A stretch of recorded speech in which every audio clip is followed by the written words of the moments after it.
Alrighty, what up, YouTube folks? Doing a little crafting video here, as well as a build idea I had. This is something that literally just came to my mind. So on the basis of something that existed years ago when they first introduced ascendancies, hasn't been possible since then. But I picked up a really cool item that is build enabling, and that's what we're going after here. So I'll give you a brief overview of kind of where I want to go with the build, and then we're going to do some crafting on the weapon. So you can see this precursor's emblem here. It has triple of the same modifier, which is 15% chance that if you gain endurance charges, you would instead gain your max charges. Now, there are 19 possible options that you can get on a precursors, which means it's just under 1 in 7,000 to get 3 of the exact same mod. So this is a very rare ring. I believe there's only 3 of them in the game, 1 in the league and 2 in standard. We got the 1 in the league. So we get 45% chance there. And then we combine that with a 30% chance that if you would gain max charges, you instead get your max. Sorry, if you gain a charge, you gain your max charges. So that's 75%. And then we combine that with Juggernaut, which gives us 25%. So that means that every time we gain an endurance charge, we will instead gain our max charges. On top of that, we're combining it with Vol's Devotion, which makes it so that every time we lose a power charge, we gain an endurance charge. So when you actually discharge, you obviously lose your charges, which means that every time we discharge a power charge, we will instantly gain all of our max endurance charges. On top of that, we combined it with Skold's Bridle, which makes it so that 400% of our mana cost is dealt to us as physical damage, which gives us, which is on an on-hit mechanic. And then you can see here that we've got 30% chance to gain an endurance charge when you are hit, as well as gain 1 endurance charge if you've been hit recently. On top of that, in terms of ways that we can scale it, we get 4% Chaos Res per endurance charge, 1% additional physical damage reduction per endurance charge, 8% damage per endurance charge, 6% area of effect per endurance charge. As well, if we come down here, we get 5% stun duration, 5% armor, 3% area of effect, 8% armor, and then with the mastery, we get 3% more damage. And then, in fact, you can actually, even if you want to, you can put in an Elegant Hubris as well. And you can see here that this has 10% increased damage per endurance charge, 10% damage, 10% damage, and 10% damage. So that's 40% damage per endurance charge, plus the 8%, plus the 3, plus the 8. So you can get about 60% increased damage per endurance charge, which gives you 720% increased damage. So in terms of ways that we're going to generate those endurance charges, again, we can get them by dealing damage to ourselves. We can get them from every time we do a discharge with power charge. So if we have power charge on crit on anything, that'll make it so that when we discharge, we get the max ones back. We generate endurance charges from being hit as well as hitting ourselves. Now, we also have this capacity rod that I've been crafting here, which we put, you can see we have 4 max charges on it, but as well, we've got the trigger socketed spell when you use a skill with an 8-second cooldown. And what's really cool is that this gem here, this jewel, Endless Misery, which reads discharge cooldown is 250 milliseconds. And that actually overrides the trigger socketed spell here with the 8-second cooldown. So that means that we have our discharge now.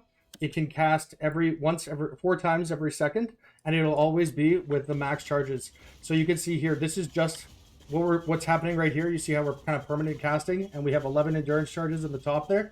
What's going on there is we're casting Blade Vortex. Blade Vortex is dealing 9 mana. That 9 mana is hitting us, and 30% of the time, it is generating 1 endurance charge, which again will generate all of our max charges for us, which is then being triggered by the fact that we're casting a spell, which is Blade Vortex, and it's always going to max charges. And the last part, which is super, super cool, we're throwing in Kingsguard. Kingsguard gives you 100 life every time you lose an endurance charge. So since every time we're discharging, we're losing a charge, and we're doing that 4 times a second, which means that every time we lose 11 endurance charges, we are gaining 1100 life, which means that every second we are getting 4,400 life. On top of that, we are getting 5% physical damage reduction per, and we're getting 44 chaos res, we're getting 44 life res, and as I mentioned, 722% increased damage. On top of that as well, I just swapped this over here, but we can also put on the Forbidden Flesh and Flame, and we can make it so that our max fire res occupies the other resistances, so we can go with max res. As well, we can put on Cyclone with faster attacks or Leap Slam, and put in Fortify to also give us permanent Fortify. And we can also have Immortal Call that will go very, very high. So basically, we have a way to generate max charges and get a big discharge, with the fact that it's also giving us close to 5,000 life per second. On top of that, we're getting extreme amounts of mitigation through 90 max res, over 100,000 armor, Immortal Call, and all of that stuff. And we can have it in a self-contained system like this, through Scold's Bridle, but we can also have it where we put Power Charge on crit on the weapon, as well as Power Charge on crit on the Blade Vortex. And so when it hits an enemy, it'll discharge, and again, the Vol's Devotion will make it go back through. So that's the basic build concept, just something I thought of in my head, the nuances of which are obviously going to take a little while to figure out. Now, what we're going to do in this video here is we're going to be going to try and craft the prefix. One of the prefix options here is Socketed Gems are supported by Power Charge on crit, so that'll essentially make this a 7 link. In terms of the charge generation as well, I forgot to mention this, total charges, we get 3 base, 3 from the tree, that's 6. Then we get an additional power or endurance charge right here, so that gives us 7. We then get 1 from Death's Door, which is 8. Then we can get 1 from the Death's Door Corruption, that is 9. And then where are the other ones we're missing? Oh yeah, then we can get 3 from the tree, which is 12. If you really wanted to, you could technically, the best thing you could have here would be, because we do need the 45%, this one just has 30% and then critical strike chance for endurance charge. Well, we could technically get +1 max charge there, so we could technically get 13. You can see right here I've got one that is 15% chance with +1 max endurance charge, but it's important that we get the max charges, or sorry, the max 100% chance to gain there. So for right now, we'll have 12 charges once I get a pair of Death's Door. Again, this is just something I put together just to give you guys an idea of what I've been working on. Just a rough little build concept, kind of a neat little thing. Now, what we're going to be doing here, again, we're going to try and get Socketed Gems are supported by, Socketed Gems are supported by Power Charge on crit. So what we're going to be doing here, we've got the Endurance and the Power Charge, both of which are suffixes. And we're going to be putting on Can't Roll Attack mods. And we are going to be just double exalting here with, double exalting here with the Can't Roll Attack mods on, because that removes quite a few of the options. And then once we get suffixes can't be changed, switch Cannot Roll Attack mods again, and we're just going to go through like that. You'll notice there are quite a few other options on here that are very strong, but having the Power Charge on crit is certainly the one that we're going to be going after.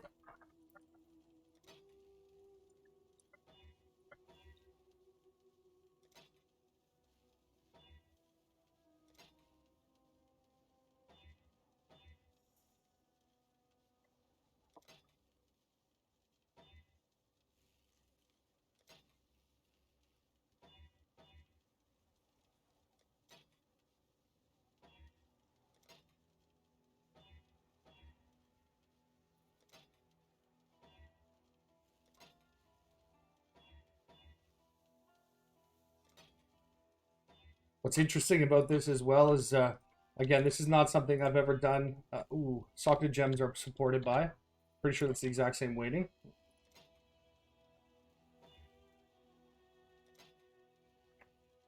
What made me think about doing this build, back in the day, there was a version of this, sort of, that you could do when they first introduced Ascendancies. Juggernaut actually had, every time you gain an endurance charge, you can gain 100%. That was like the base effect of the Juggernaut Ascendancy passive. And so there was a version of Discharge like this where you used Mjolnir, and you had max res, you had max res, the endurance charges. It was like 14 max endurance charges, and there was no, they didn't have the same restrictions that they have now on Immortal Call and on internal cooldowns on Discharge. So back then, you could use Mjolnir with multi-strike, faster attacks, GMP, LMP, multi-strike, and you use that on Molten Strike. And so every time one of the little like fireballs would shoot off, that would count as an on hit, and so discharge, it would discharge and it would hit with your max charges every time. So you would be healing yourself for like literally like hundreds of thousands. And they also didn't have a limitation on max res. As well, they your immortal calls would last for like 11 seconds. It was pretty epic.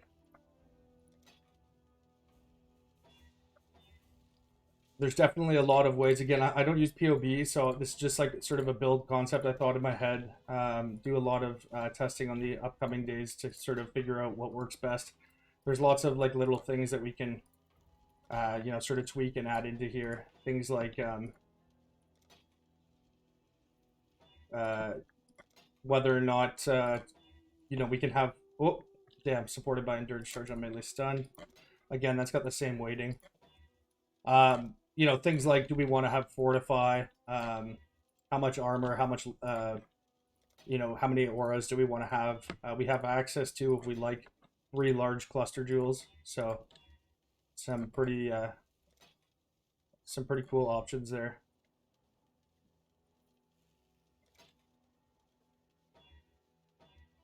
Ooh, Endurance Charge on kill. Damn.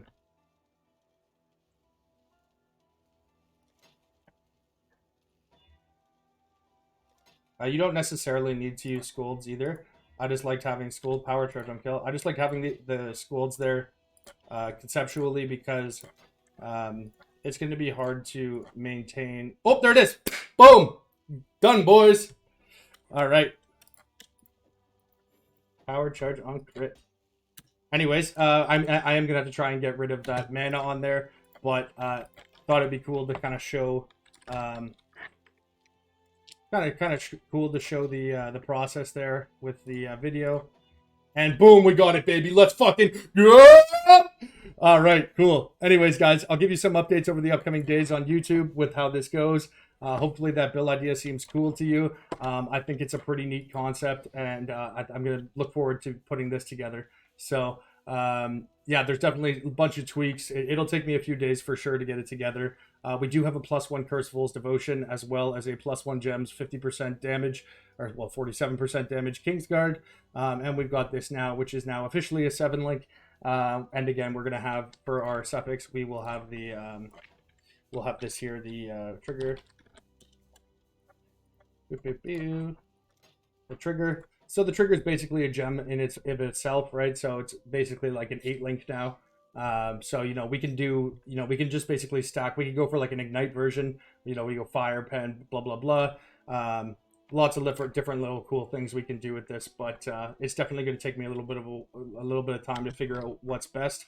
As with most discharge trees, you tend to just sort of scale around the outside, and you look for, because you're picking up charges for the most part, right? And so you pick up lots of life and lots of other things like that. And we do also have the option with the Forbidden Flame and Flesh. We could either go for use the Marauder one, which is 40% more damage if we're lacking in damage, or we could go the route of Chieftain and get the ones where it makes it so our fire res our fire max res is the max res for all of ours. I think that that's a more valuable you know, amenity, I guess, or you know, build functional point. But as well, you know, we can have Fortify. Again, we're going to have close to 100,000 armor, plus all the Fizz mitigation from endurance charges. Plus, we're going to be healing 4,500 to 4,800 life a second. It's going to be pretty cool. As well, one of the neat things we can do as well, one of the downsides of the Endless Misery is that it reduces your area of effect by quite a bit. But we're going to be using Awakened Area of Effect support in the staff. As well, we're going to be able to use the 5. Discharge has +5 to its base radius, instead of, because we don't actually want to be using 30% chance to not consume, since consuming the charges is how we, consuming power charges is how we, part of the reason, or part of the way that we generate endurance charges, but also consuming them is how we keep ourselves sustained with this. So being able to raise the base radius by that amount should make a substantial difference. Not to mention that we do get all of the area of effect. So we get 3%, 6% area of effect there, and then we get another 3% there. So we're getting 9% area of effect per endurance charge. And then I do believe you can scale up here somewhere. There we go, another 3% area of effect per power charge.